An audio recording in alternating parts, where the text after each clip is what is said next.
Gloria al Señor. Que Dios les bendiga, hermanos. Que les bendiga más.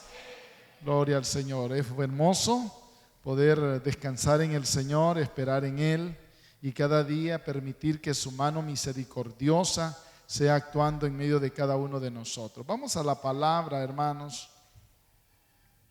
En el Salmo número 51. Gloria al nombre del Señor. Salmo 51. Leamos los versículos 16 y 17. Salmo 51, versículos 16 y 17. Y leemos la palabra para la gloria del Padre y del Hijo y del Espíritu Santo. Porque no quieres sacrificio, que yo lo daría. No quieres holocausto. Los sacrificios de Dios son el espíritu quebrantado. Al corazón contrito y humillado no despreciarás tú, oh Dios. Amén. Tomen asiento, hermanos. Hemos estado hablando acerca de lo esencial e importante para que haya efectividad en nuestra oración y en nuestra intercesión. Porque cuando oramos y cuando intercedemos, debemos de hacerlo con la certeza que lo que estamos haciendo tendrá respuesta de parte de Dios y que tendrá efectividad, porque es grave el problema que nosotros estemos haciendo algo y no sea productivo.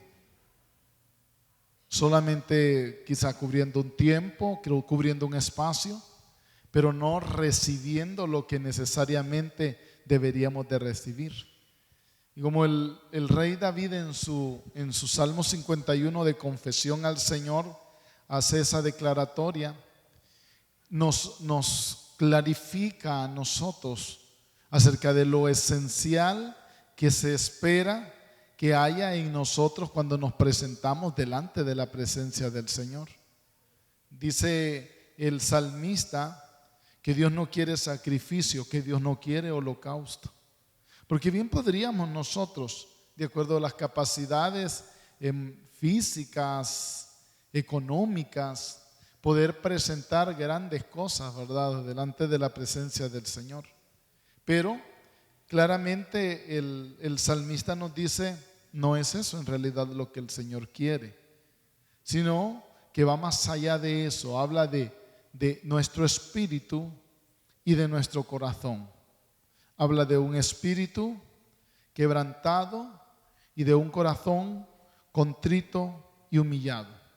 Precisamente es lo mismo que el profeta Isaías nos declara a cada uno de nosotros en su capítulo 57 de Isaías.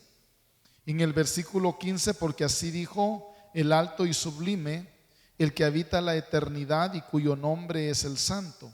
Yo habito en la altura y la santidad, y con el quebrantado y humilde de espíritu, para hacer vivir el espíritu de los humildes y para vivificar el corazón de los quebrantados. Es la misma idea. El Señor va más allá de una simple acción. Él ve lo que hay en el corazón. Corazón contrito, humillado, espíritu quebrantado. Esa es la proyección de Dios para cada uno de nosotros.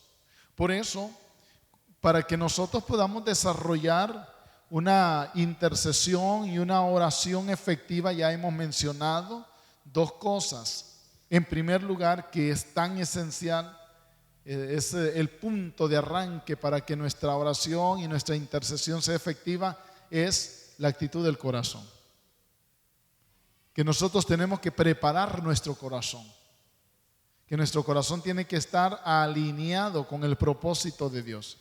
Que nuestro corazón tiene que estar agradando al Señor.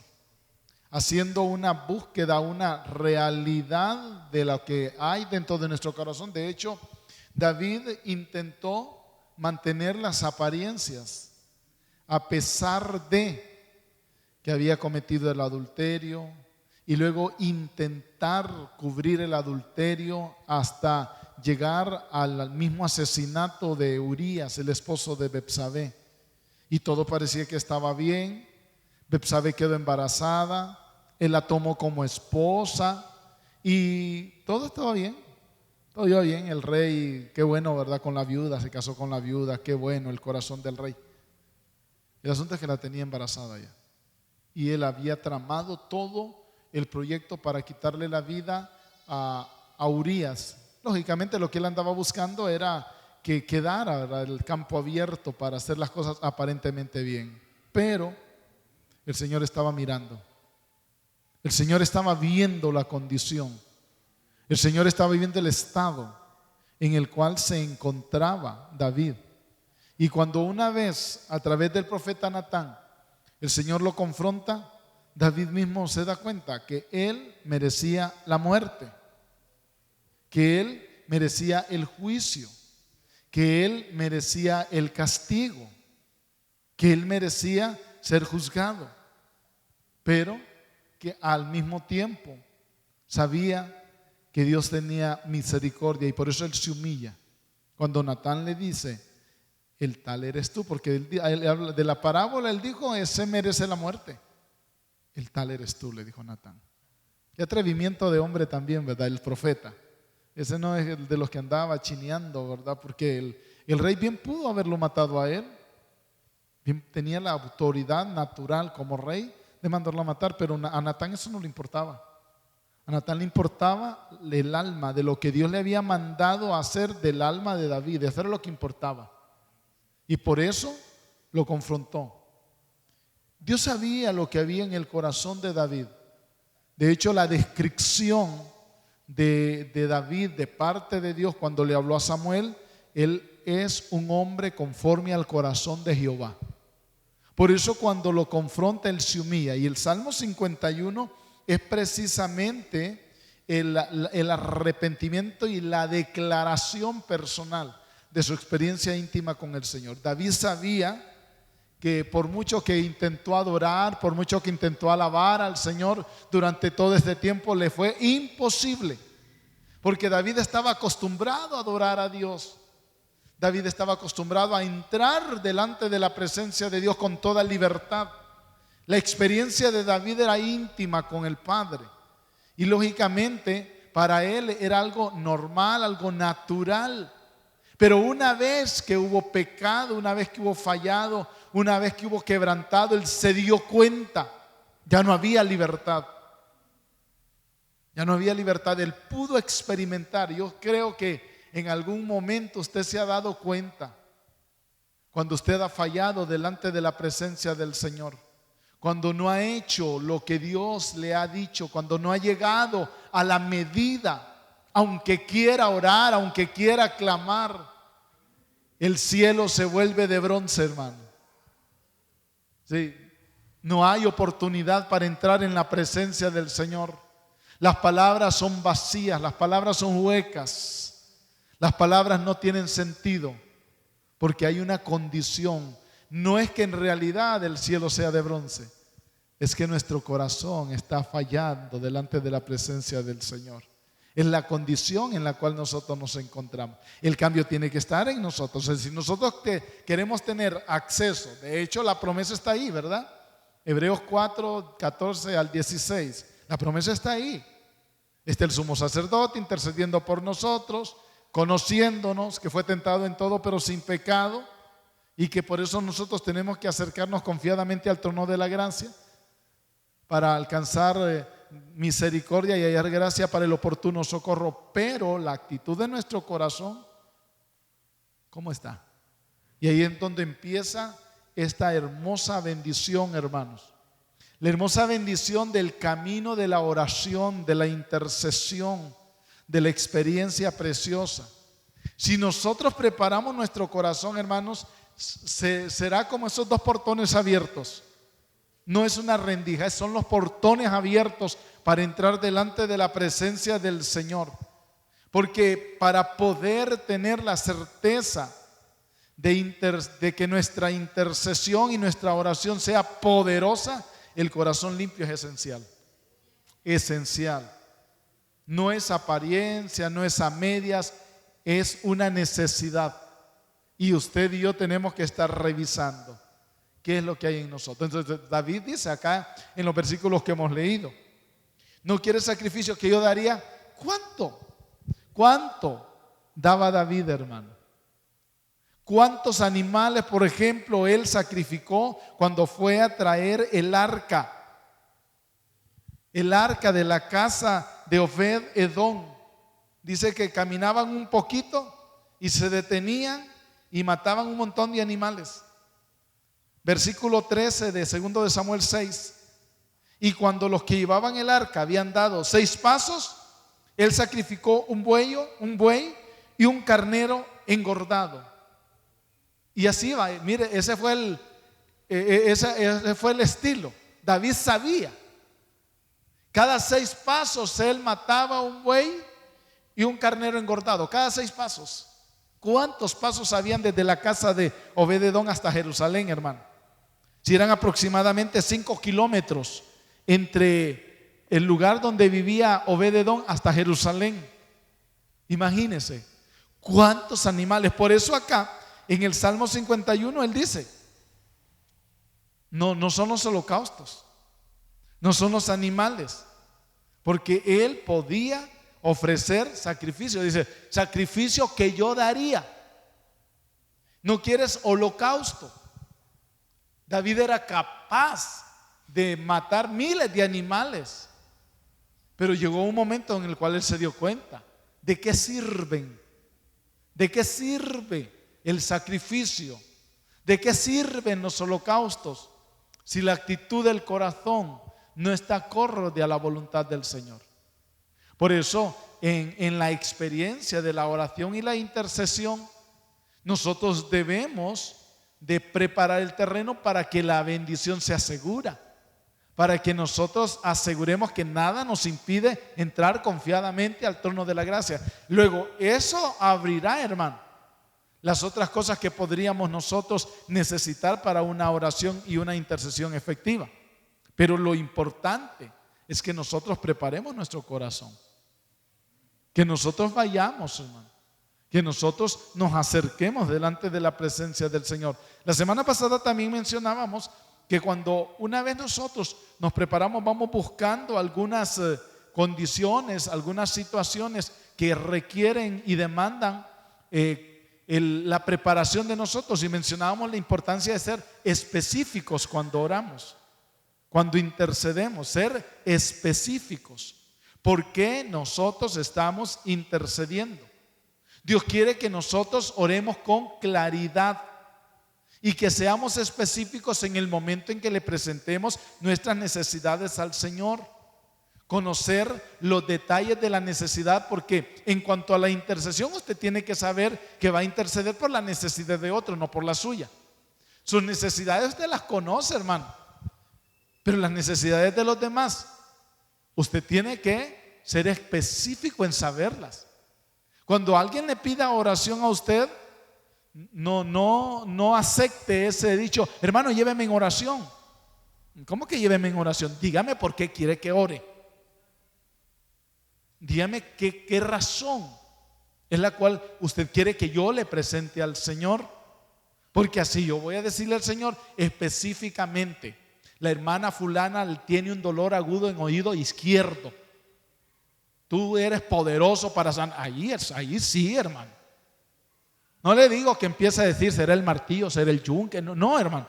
Pero sí, por lo menos será específico, hermano. Que es el oído izquierdo el que le duele. Nosotros tenemos que considerar que la oración tiene que ser clarificada cuando oramos. Cuando oramos tenemos que ser claros, conocer los detalles, porque eso nos va a permitir orar con mayor eficacia. Con mayor eficacia, porque vamos a apuntar al blanco de forma directa. No vamos a tirar a la aventura. Sabremos hacia dónde nosotros estamos apuntando, hacia dónde nosotros estamos dirigiendo nuestra oración. En tercer lugar, hermanos, cuando clamemos, cuando intercedamos, usemos las Escrituras. Las Escrituras son una herramienta efectiva cuando estamos orando. Cuando nosotros oramos, incorporemos a nuestra oración versículos bíblicos que tengan que ver con el tipo de oración que nosotros estamos haciendo. Recordemos, mis hermanos, que la palabra es poderosa, máxime cuando usted y yo la recordamos con promesas dentro de ellas. Usted va y le presenta, por ejemplo, al Señor la necesidad física de una persona, porque tu palabra dice, Señor, que por tu llaga fuimos nosotros curados. Porque tu palabra dice, pondremos las manos sobre los enfermos y ellos van a ser sanos. Porque tu palabra dice, tú nos has dado potestad de hollar serpientes y escorpiones y sobre toda fuerza del enemigo y nada nos dañará. Porque tu palabra dice, no tenemos lucha, no tenemos guerra contra carne ni sangre, sino contra principados, contra potestades, contra gobernadores de las tinieblas de este siglo, contra huestes espirituales de maldad en las regiones celestes. La palabra tiene que estar ahí como una herramienta de ayuda para nosotros. Y eso hará, hermanos, que la oración, que la intercesión tenga sustento. Que no es que usted va a estar inventando, hermano, sino que tenga claridad, hermano. Claridad. Cuando nosotros sustentamos nuestra oración y nuestra intercesión con las escrituras, vamos a tener seguridad, confianza de que estamos en sintonía con lo que Dios ha dicho. Pero si nosotros empezamos a inventar cosas, que el Señor me mostró que agarrara aquella varita y que dirigiera para allá, y parece brujo más bien, hermano, haciendo. Porque ahora en eso de las revelaciones, que el Espíritu Santo me reveló que me pusiera de esta manera y que echara sal acá y que echara aceite allá, hermano, cuidado con eso. Cuidado con, mejor vayamos a lo que dice la Escritura, hermano. Miren, la iglesia en África tiene una gran batalla en ese sentido. Porque como el ocultismo fluye tanto allá, hermano, y muchos de por allá se han convertido a la iglesia, en la iglesia supuestamente, adoptan muchas veces prácticas, y ya hemos escuchado aún en nuestro entorno, hermano, de personas que estuvieron en ese mover fuera del Señor, y cuando vienen al Señor dicen, bueno, aquí hay algunas prácticas que yo las usaba cuando era brujo. Aquí hay algunas prácticas que yo las usaba cuando era hechicero. Por eso nosotros tratemos de ser bíblicos cuando oremos, hermano, cuando intercedamos. Hagamos que la palabra sea la base y el fundamento de nuestra oración. Sí, hermano. Porque cada uno de nosotros, como seres humanos, somos sensibles a la influencia de lo que está alrededor. Y de pronto alguna aparente revelación podría ser solo un efecto carnal y no algo espiritual, hermano. Tenemos que ser bien cuidadosos. Por eso mejor apoyémonos en la palabra. Cuando usted ore, sustente su oración, su intercesión, su clamor con la palabra. Además de eso, como dice el escritor de la carta a los hebreos, la palabra es como espada, 4:12. Es como espada de doble filo que penetra, hermano. Mire, cuando usted ora sustentado con la palabra, no hay obra demoníaca, hermano, que se oponga. Porque usted tiene el respaldo y el sustento de lo que Dios ya ha hablado. Oremos usando las promesas del Señor. Porque las promesas del Señor van a venir a fortalecer nuestra intercesión. Y usted tendrá mayor respaldo, usted tendrá mayor solidez, usted tendrá mayor eficacia cuando esté orando de esa manera. Y usted, de ahí la importancia que usted y yo conozcamos el texto bíblico. De ahí la importancia que nosotros seamos amigos de la palabra. Que no es un libro pasado de moda, sino que está al día, que está actualizado, que como tuvo efecto en el primer siglo de nuestra era, lo tiene hoy. Y cuando usted habla palabra, usted siente el respaldo de Dios. Y en la oración mucho más todavía, hermano. Mucho más. Si ya hemos mencionado que para adorar al Señor la palabra es más efectiva, que nos da variedad para exaltar el nombre del Señor, también para declarar palabra sobre otra persona, para interceder en favor de otra persona. La palabra nos va a dar sustento. La palabra nos va a servir de una gran herramienta para que nosotros podamos tener, hermanos, certeza de lo que estamos haciendo cuando estamos orando. Porque nosotros no podemos estar intercediendo a la aventura, que inventando algunas cosas. Lo que Dios dijo, lo habló, y Él respalda las promesas que Él mismo ha dado. Como Moisés bien dijo, Él no es hombre para mentir, ni hijo de hombre para arrepentirse.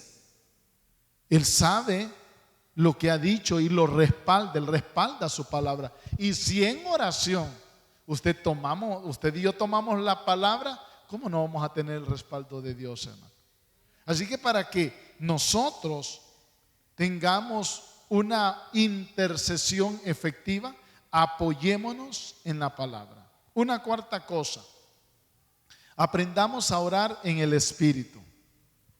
Mire, lo que le estoy hablando, esto no es para una jerarquía, para una élite dentro de la iglesia. Es para los cristianos. Esto es para los nacidos de nuevo. Cuando el apóstol Pablo en el capítulo 8 de Romanos dice que hay momentos donde nosotros no sabemos cómo pedir, pero que el Espíritu Santo va a interceder por nosotros con gemidos indecibles, está hablando con cristianos. No está hablando para pastores y para líderes, no, está hablando con cristianos. Porque nos basamos en el supuesto de que todos los cristianos tienen el Espíritu Santo. Todos, hermano. Así que usted no puede decir, hermano, es que yo no puedo eso porque como yo no soy, y ha nacido de nuevo. Sí, y si ha nacido de nuevo, tiene el Espíritu Santo. Y si tiene el Espíritu Santo, puede orar, ungido por el poder del Espíritu Santo. Habrá momentos en los cuales, de manera probable, como humano que es, quizás no pueda saber qué decir. Apelemos a la ayuda del Espíritu Santo, que es orar en el Espíritu. Decir, Espíritu Santo, ayúdame, no sé cómo orar por esto. No sé cómo decir, no sé cómo entrarle a esta intercesión. Y el Espíritu Santo que está dentro de nosotros va a empezar a guiarnos si nosotros le damos la oportunidad a Él. Porque el Espíritu de Dios quiere ser nuestro guía en las oraciones. A veces podría ser que no supiéramos cómo pedir, pero el Espíritu Santo va a empezar a gemir desde adentro. Ahora bien, cuando nosotros vamos a permitir que el Espíritu Santo opere en nosotros y empezar a orar en el Espíritu, implica que usted no va a estar veleteando pensando en otras cosas, hermano. Estoy orando pero pensando en la vecina que está gritando al otro lado. Estoy orando pero pensando en HCH que están viendo por ahí, a saber qué estarán diciendo en HCH. No, eso es perder el tiempo. Eso es perder el tiempo. Cuando estamos orando y que podemos permitir que el Espíritu Santo fluya, es que usted está concentrado, hermano. Es que usted está en lo que está. No está y va a ver, ay, solo 5 minutos han pasado y solo 2 minutos. No, mejor levántese. Porque la oración reclama de nosotros momento con el Señor. Por eso quizá no podemos llegar a ese hermoso momento de poder decirle, Espíritu Santo, no puedo, no sé cómo decir, no sé cómo hablar esto, y dejar que el Espíritu Santo pueda fluir dentro de nosotros. Ahí cambia por la actitud que nosotros estamos teniendo. Por eso es tan importante entonces que nosotros valoremos qué calidad de tiempo nosotros le estamos dando al Señor. De qué forma realmente nosotros le estamos dando el espacio de autoridad, de dominio, de control al Señor en nuestras vidas. Lo cual precisamente tiene que ver con la dedicación, con el esfuerzo que nosotros hacemos en esmerarnos, en darle al tiempo de nuestra oración lo que realmente merece. Que este es un tiempo para Dios, y lógicamente el Espíritu Santo que está puesto dentro de nosotros nos va a ayudar. ¿Cuál es el título que Jesús le da al Espíritu Santo cuando lo ofreció? Dijo, le voy a dar el Consolador. Y del término griego de consolador significa alguien puesto al lado de una persona para ayudarle. Eso es lo que hace el Espíritu Santo. El Señor sabe de la inoperancia nuestra, que naturalmente no podemos ser fieles. El Señor sabe que naturalmente nosotros no somos capaces de obedecerle, naturalmente. El Señor sabe que hay momentos que ni orar podemos. El Señor sabe que no tenemos autoridad natural para vencer al enemigo. Entonces el Espíritu Santo viene a vivir en nosotros para darnos el carácter de Cristo, para darnos la autoridad de Dios, para ayudarnos en todos los aspectos de nuestra vida. El cristiano puede ser cristiano solo por la presencia del Espíritu Santo en su vida. La iglesia primitiva fue impactada por el poder del Espíritu Santo y la capacitó para emerger en medio de una batalla terrible espiritualmente hablando. Y si ellos pudieron vencer y clamar, interceder, orar y ser firmes ante todas las acechanzas que se levantaron, fue precisamente porque tenían al Espíritu Santo. No es del Espíritu Santo que sácame a danzar, sácame a brincar. No, para eso no sirve el Espíritu Santo, hermano. Es la capacidad que nos da dentro de nosotros para actuar como hijos de Dios, hermano. Si a veces minimizamos con esos cantitos, hermanos, el poder del Espíritu Santo actuando dentro de nosotros. A mí me asombra, y siempre lo repito, cuando los discípulos habían sido azotados y salieron alegres, alabando al Señor, decían ellos, de ser tenidos por dignos de padecer por el Señor. Alegres, hermano. ¿Cómo iríamos a salir nosotros, hermano? Después de que los habían azotado por la causa del Señor, ¿cómo hubiéramos salido nosotros? Alegres de ser tenidos por dignos. Pero ¿qué es lo que les provocaba esa condición y ese carácter? La presencia del Espíritu Santo dentro de ellos. Porque la presencia del Espíritu Santo es lo que marca la diferencia entre un hombre y otro hombre, el que tiene a Cristo y el que no tiene a Cristo. Eso es lo que marca la diferencia. No es si va a un templo o X o Y o va a otro. No, es la presencia y la gloria del Espíritu Santo. Y a eso es lo que nosotros tenemos que aferrarnos. Y sobre todo en la vida de oración, hermano. Porque hoy por hoy, para muchos la oración se ha hecho una mala costumbre. ¿Sí? No, ya la gente ya no quiere orar, ¿no? Ya no hay tiempo para orar. Pero creo que debemos devolver nuestra mirada al Señor tal cual el Señor quiere. Mirar ese tiempo como lo que realmente es. Queremos ver efectividad, queremos ver resultado. Mire, es hermoso, hermano, cuando alguien le dice a usted, hermano, ayúdeme a orar por este problema. Hermano, acompáñeme a orar por esta situación. ¿Y sabe qué es lo precioso? Que a los días le digan, hermano, está hecho. El Señor respondió, yo gracias por apoyarme en oración. Yo no sé si usted lo hizo, ¿verdad? Si se está llevando el crédito porque oró, intercedió, o fue otro, ¿verdad? Pero si le pidieron que ore por algo, hágalo, hermano. Hágalo, porque es la forma en conjuntarnos como uno solo para poder hacer que la mano del Señor se mueva en medio de cada uno de nosotros. Porque al final de cuentas lo que queremos, hermanos, es ver al Señor actuando, respondiendo. Y como dice el profeta Isaías, el oído del Señor no se ha cerrado, ni la mano del Señor no se ha acortado. Él sigue escuchando y sigue actuando en favor de cada uno de nosotros. Y si eso lo tenemos a nuestra disposición hoy, al presente, ¿por qué no aprovechar esa hermosa bendición? No podemos estar en la queja, no podemos estar en el lloro, pudiendo tener dónde correr y dónde ir, pudiendo tener la oportunidad, hermanos, de recibir una respuesta y un respaldo que de Dios viene para cada uno de nosotros.